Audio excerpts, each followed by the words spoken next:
പഠിക്കുമ്പോൾ നമ്മൾ ഭാവാധിപ ഭാവാശ്രയ ഫലങ്ങൾ പ്രഡിക്ഷൻ നമ്മൾ പതുക്കെ പതുക്കെ പ്രഡിക്ഷനിലേക്ക് കയറാൻ പോവുകയാണ്. ഓക്കെ. ഭാവാധിപ ഭാവാശ്രയ ഫലം. ഫലം എന്നുള്ളത് ജ്യോതിഷത്തിൽ വളരെ തെറ്റിദ്ധരിക്കപ്പെട്ടിരിക്കുന്ന ഒരു വാക്കാണ്. ആക്ച്വലി ഇത് തെറ്റാണ്. ഫലം എന്ന് പറഞ്ഞ ഈ സാധനം എന്തെങ്കിലുമൊക്കെ നമുക്ക് തരുന്നതിനെ കുറിച്ചിട്ടാണ് പറയാം. അങ്ങനെയൊന്നും ഇല്ല. ഇത് ശരിക്കും വേണ്ടത് സൂചനകളാണ്. ഇങ്ങനെയൊക്കെ നിന്ന് കഴിഞ്ഞാൽ ഇങ്ങനെ ഉണ്ടാവാം എന്ന് നമുക്കൊരു അറിയിപ്പ് തരുന്നതാണ്. അതിനെ നമ്മളുടെ കർമ്മങ്ങളെ കൊണ്ട് സ്വാധീനിക്കാൻ സാധിക്കും, മാറ്റാൻ പറ്റും. എന്ന് പറഞ്ഞാൽ വിധിക്ക് കീഴ്പ്പെട്ട് ജീവിക്കാനല്ല, വിധിയെ എങ്ങനെ അതിജീവിക്കാം, നമുക്ക് വേണ്ട വിധത്തിൽ മോഡിഫൈ ചെയ്തെടുക്കാം എന്ന് ജ്യോതിഷം നമുക്ക് ഗൈഡൻസ് തരും. ഓക്കെ. ഇനി ഞാനിവിടെ ഒരു ഗ്രഹനില വരയ്ക്കുന്നുണ്ട്. അതെന്ത് ഞാൻ ചോദിക്കാം ഓരോന്നായിട്ട്. ഓക്കെ. സൂര്യൻ, ചന്ദ്രൻ, ചൊവ്വ, ഗുരു, ശനി. എല്ലാവരും അറിയാം. സൂര്യൻ, ചന്ദ്രൻ, ചൊവ്വ, ബുധൻ. ബുധൻ, ഇത് ബുധൻ, ബുധൻ, വ്യാഴം, വെള്ളി, ശനി. ഓക്കെ. ഇനി നിങ്ങൾ പറയേണ്ടത് ഏത് ഭാവാധിപൻ ഏത് ഭാവത്തിൽ നിൽക്കുന്നു എന്ന് പറയണം. ഓക്കെ. ഒന്നാം ഭാവാധിപൻ ഏത് ഭാവത്തിൽ നിൽക്കും? ഇത് ഭാവാണ് കേട്ടോ, ഭാവമാണ്, രാശിയല്ല, ഭാവമാണ്. അപ്പൊ ഒന്നാം ഭാവാധിപൻ എവിടെ നിൽക്കുന്നു? 3-ൽ. രണ്ടാം ഭാവാധിപൻ എവിടെ നിൽക്കുന്നു? 2-ാം ഭാവാധിപൻ ആരാണ്? ശുക്രൻ. ശുക്രൻ 5-ൽ നിൽക്കുന്നു.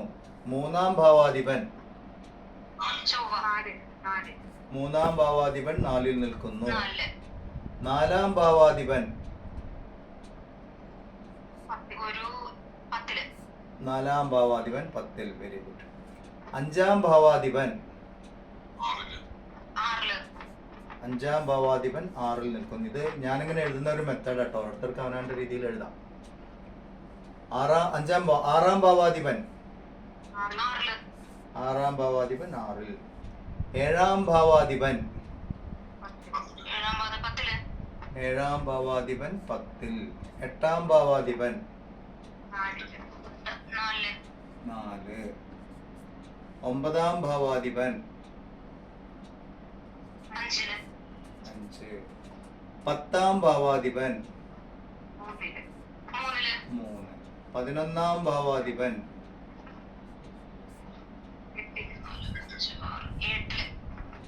12-ാം ഭാവാധിപൻ 3. 12-ാം ഭാവാധിപൻ 3. ഓക്കെ.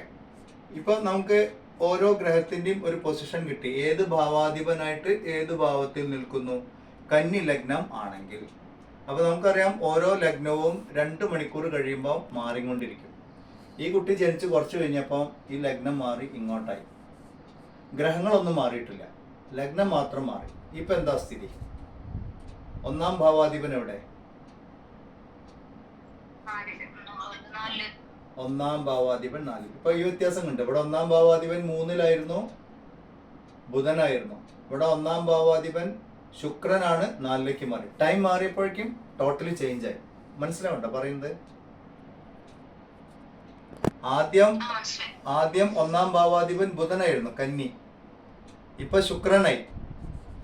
ആദ്യത്തെ 1-ാം ഭാവാധിപൻ 3-ലായിരുന്നു, ശുക്രനായി. ഇപ്പൊ ബുധന്റെ ഭാവാധിപത്യം എന്താണ്? ബുധന്റെ ഭാവാധിപത്യം ഏത് ഭാവാധിപതിയാണ്? ബുധൻ.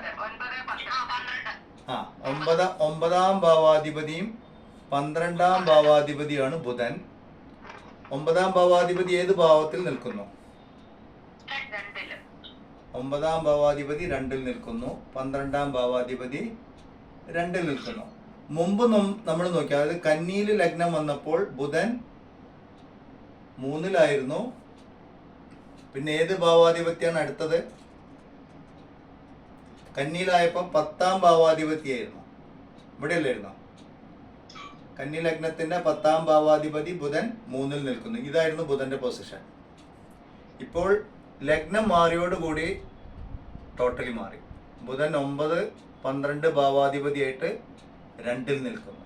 അപ്പൊ ഈ ഭാവാധിപ ഭാവാശ്രയ ഫലം ഒരേ ഗ്രഹം തന്നെ ഈ ലഗ്നം മാറുന്നതിനനുസരിച്ച് അതിന്റെ സ്വഭാവം മാറും. ഇപ്പൊ വൃശ്ചികത്തിലെ സൂര്യൻ എന്ന് പറഞ്ഞ ഒരു റിസൾട്ട് ഉണ്ട് വൃശ്ചികത്തിലെ സൂര്യന്റെ.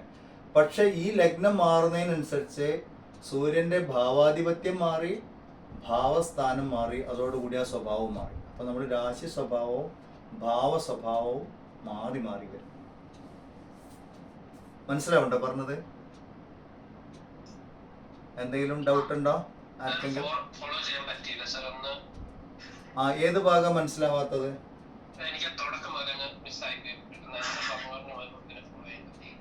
തുടക്കം എന്ന് പറഞ്ഞാൽ ഏതാ?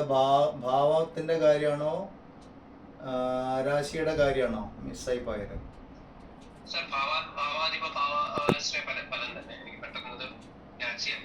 ആ, അതായത് ഭാവാധിപൻ എന്ന് പറഞ്ഞാൽ ഓരോ ഭാവത്തിന്റെയും അധിപൻ ആരാണോ ആ ഗ്രഹം ഏതു ഭാവത്തിൽ പോയി നിൽക്കുന്നു, അതാണ് ഭാവ ആശ്രയം, അതിന്റെ പൊസിഷൻ.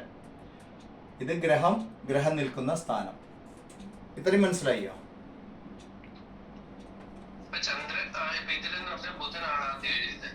ആദ്യം ബുധൻ എഴുതിയപ്പോൾ ലഗ്നം ഇവിടെയായിരുന്നു, കന്നി ലഗ്നം. കന്നി ലഗ്നം ആകുമ്പോ ഒന്നാം ഭാവാധിപതി ആരായി? അത് ക്ലിയർ ആയല്ലോ. അതിന്റെ ശേഷം നമ്മൾ ഇത് മാറ്റി എഴുതി. ഒരു 2 മണിക്കൂർ കഴിഞ്ഞപ്പോൾ ലഗ്നം മാറി. ഒരു ദിവസം കൊണ്ട് ലഗ്നം 12 ലഗ്നം വരും. ഇപ്പൊ ലഗ്നം വന്നപ്പോ ലഗ്നാധിപൻ ആരായി?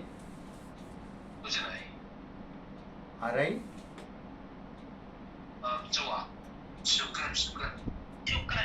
ആരെങ്കിലും ഒരാൾ തീരുമാനാക്കൂ. ഒരാൾ ചൊവ്വ പറഞ്ഞ, ഒരാൾ ശുക്രൻ പറയുന്നു. ശുക്രൻ 1 തരം 2 തരം 3 തരം ഉറപ്പിച്ചു അല്ലെ? തുലാലഗ്നത്തിന്റെ അധിപനായിരിക്കുന്ന ശുക്രനാണ് ലഗ്നാധിപൻ. ആ ശുക്രൻ ഇവിടെ നിന്ന് ഏത് ഭാവത്തിലാണ്? ഏത് ഭാവത്തിലാണ്? ആ, അത് പറയാം. ശുക്രൻ ഏത് ഭാവത്തിലായി?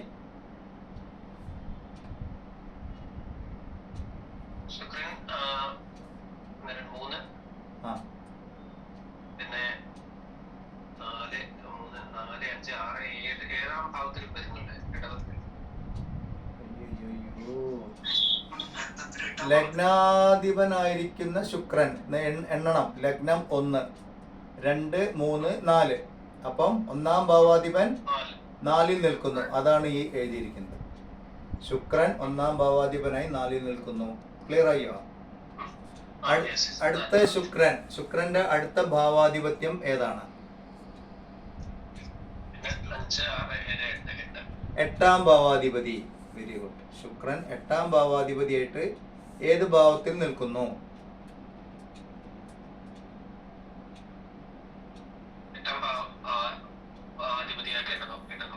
8ാം ഭാവാധിപതിയായി ഏതു ഭാവത്തിൽ നിൽക്കുന്നു?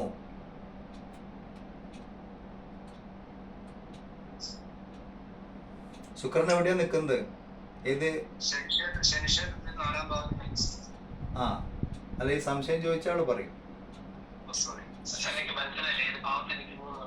അയ്യോ, ഇതെന്താ മനസ്സിലാവുക? ഇവിടെ നിങ്ങൾ കൃത്യമായിട്ട് പറഞ്ഞല്ലോ. ലഗ്നത്തിൽ നിന്ന് ശുക്രൻ എവിടെയാന്ന് കാണുന്നുണ്ടോ? അത് ലഗ്നത്തിന് എത്രാമത്തെ ഭാവമാണ്?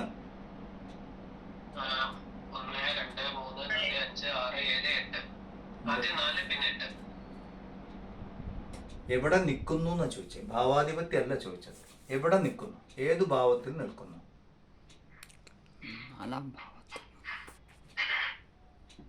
ശുക്രൻ ഏത് ഭാവത്തിൽ നിൽക്കുന്നു?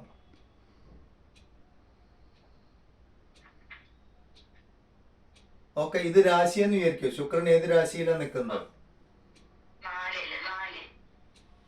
രാശിയുടെ പേര്?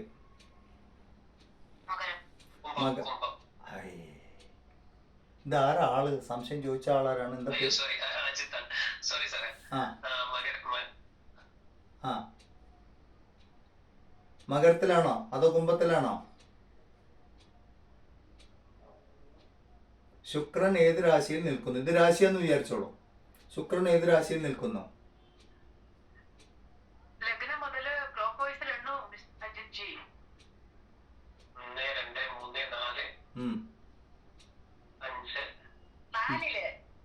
അഞ്ച്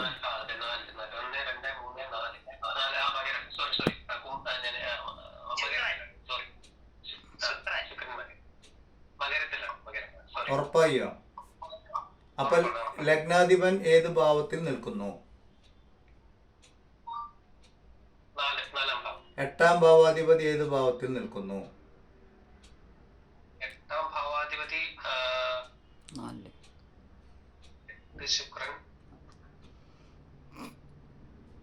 എട്ടിൽ ശുക്രൻ എങ്ങനെയാ വന്നത്? എവിടെ?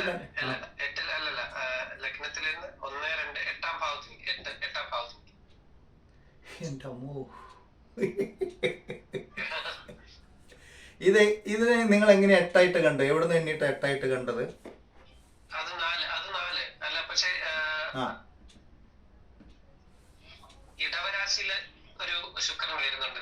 ഇടവരാശിയിൽ എവിടെ ശുക്രൻ ഉള്ളത്? അവിടെ കാര്യല്ലേ? ആ ആ യെസ്. അതുകൊണ്ട് രാശിയാധിപൻ തന്നെ എട്ടാം ഭാവാധിപതി ശുക്രൻ. അത് കറക്റ്റ് ആണ്. ആ ശുക്രൻ എവിടെയാ നിക്കുന്നത്? നാലാം ഭാവത്തിൽ. ആ അതല്ലേ പറഞ്ഞത്, എട്ടാം ഭാവാധിപതി ശുക്രൻ. ഓക്കെ, നമുക്കൊരു ചോദ്യം കൂടി ചോദിക്കാം. ഒമ്പതാം ഭാവാധിപതി ആരാണ്? പറയൂ. ഈ ഇതില് ഒമ്പതാം ഭാവാധിപതി ആരാണ്?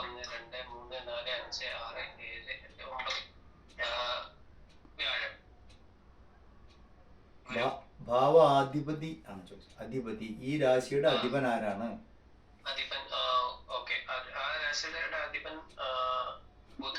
ബുധൻ. ആ ഇപ്പൊ ക്ലിയർ ആയോ? അതാണ് ഇവിടെ എഴുതിയിരിക്കുന്നത്. ഒമ്പതാം ഭാവാധിപതി രണ്ടിൽ നിൽക്കുന്നു. പിന്നെ ബുധൻ ഏത് ഭാവത്തിന്റെ അധിപനാണ്?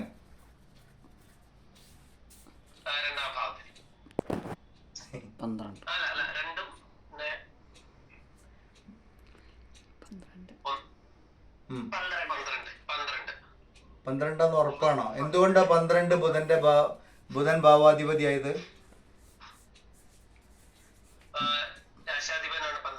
ആ കറക്റ്റ്. അങ്ങനെ ആണ് പിടിക്കുക. കറക്റ്റ്. അപ്പൊ 12ാം ഭാവാധിപതി ഇവിടെ ഇതിന്റെ ഈ സ്ഥലത്തിന്റെ ഉടമസ്ഥനാണ് ബുധൻ. പക്ഷെ അങ്ങേരും ഇവിടെ നിപ്പില്ല, അവരിങ്ങോട്ട് മാറി നിന്നു. ഏത് ഭാവത്തിലേക്ക്? രണ്ടാം ഭാവം. അതാണ് ഇവിടെ എഴുതിയിരിക്കുന്നത്. നമുക്ക് ഒരു ഉദാഹരണം കൂടി നോക്കാം ഈ കൺഫ്യൂഷൻ മാറ്റാൻ വേണ്ടിയിട്ട്. ഓക്കെ, ചന്ദ്രൻ അവിടെ തന്നെ നിൽക്കട്ടെ.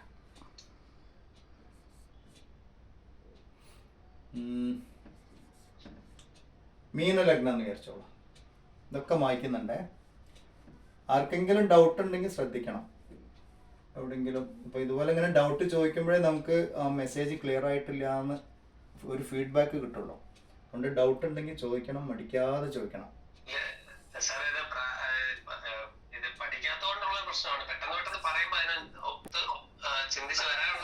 അല്ല, കഴിഞ്ഞ ക്ലാസ്സിൽ വന്നിട്ടുണ്ടായിരുന്നോ? കഴിഞ്ഞ ക്ലാസ്സിൽ വന്നിട്ടുണ്ട്. ആ അത് കുഴപ്പമില്ല. ഓക്കെ, അതങ്ങനെ തന്നെയാണ്. സ്റ്റാർട്ടിങ്ങിലൊക്കെ കുറച്ച് കൺഫ്യൂഷൻ ഉണ്ടാവും. കുഴപ്പമില്ല. ഇപ്പൊ ഏതാണ് ലഗ്നം?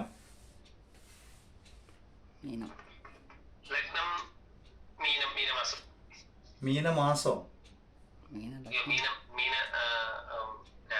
മീനൻ രാശി. Very good. മീനരാശിയുടെ അധിപൻ ആരാണ്? വ്യാഴം. മീനരാശിയുടെ അധിപൻ എന്ന് പറയുമ്പം ലഗ്നാധിപനായി. ഇവിടെ ലഗ്നം മീനരാശിയല്ലേ? അതുകൊണ്ട് ഒന്നാം ഭാവാധിപതി ഇല്ലെങ്കിൽ ലഗ്നാധിപതി ഗുരു ഏതു ഭാവത്തിൽ നിൽക്കുന്നു?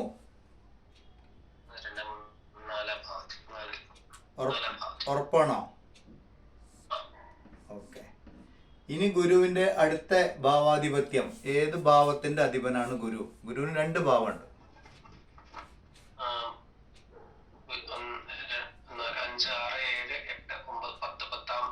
10ാം ഭാവാധിപതി ഗുരു ഏത് ഭാവത്തിൽ നിൽക്കുന്നു?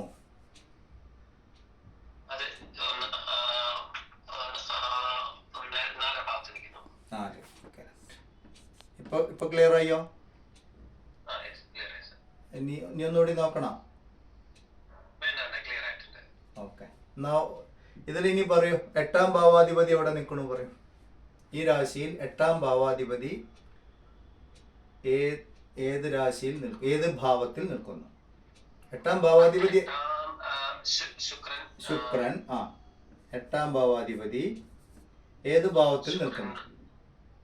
ശുക്രൻ വന്നിട്ട്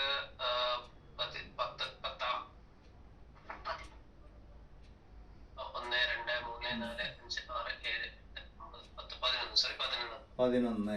ശുക്രൻ അടുത്ത പൊസിഷൻ എന്താ? ശുക്രന് 2 സ്ഥലമുണ്ട്. ഏത് ഭാവാധിപനായിട്ട് ഏത് ഭാവത്തിൽ നിൽക്കുന്നു?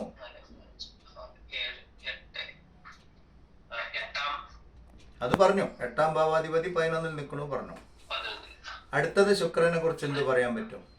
ഏത് ഭാവാധിപനായിട്ട് ഏത് ഭാവത്തിൽ നിൽക്കുന്നു? ശുക്രൻ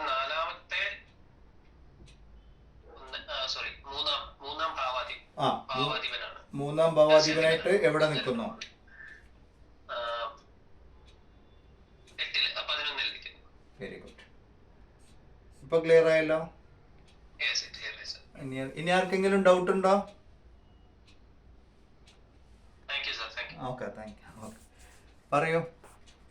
ആർക്കെങ്കിലും ഡൗട്ട് ഉണ്ടെങ്കിൽ പറയണം. ഞാൻ അത് അടുത്ത ടോപ്പിക്കിലേക്ക് പോവുകയാണ്, അതുകൊണ്ടാണ് ചോദിച്ചത്. ഭാവാധിപൻ ആരാണ്? ഏത് ഭാവത്തിൽ നിൽക്കുന്നു? ഭാവാശ്രയം, അതാണ് പറയുന്നത്. ഓക്കെ, ഭാവാശ്രയം. അപ്പോൾ ഒരേ ഗ്രഹം തന്നെ ലഗ്നം മാറുന്നതിനനുസരിച്ച് അതിൻ്റെ സ്വഭാവം മാറുന്നുണ്ട്. അതാണ് നമ്മൾ ജനിച്ച സമയത്തിന് ഇത്ര കൃത്യമായിട്ട് ചോദിക്കുന്നത്.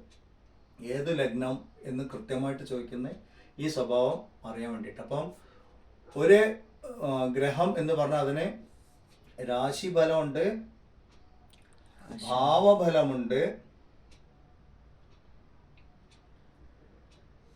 ഭാവാധിപ ഭാവഫലമുണ്ട്. 3 പൊസിഷനുണ്ട്. ഇപ്പൊ നമ്മൾ എന്താ പറയാ, ഒരു ഉദാഹരണം പറയുകയാണെങ്കിൽ ലഗ്നാധിപൻ ഗുരു ഏത് ഭാവത്തിൽ ഏത് രാശിയിൽ നിൽക്കുന്നു? ഗുരു മിഥുനത്തിൽ. ഇതാണ് നമുക്ക് ആദ്യം കിട്ടുന്ന ഒരു ഫലം. രണ്ടാമത് ഗുരു ഏത് ഭാവത്തിൽ നിൽക്കുന്നു? ഗുരു 4-ാം ഭാവത്തിൽ നിൽക്കുന്നു. അടുത്തത് ഗുരു ഏതു ഭാവാധിപനായി ഏതു ഭാവത്തിൽ നിൽക്കുന്നു?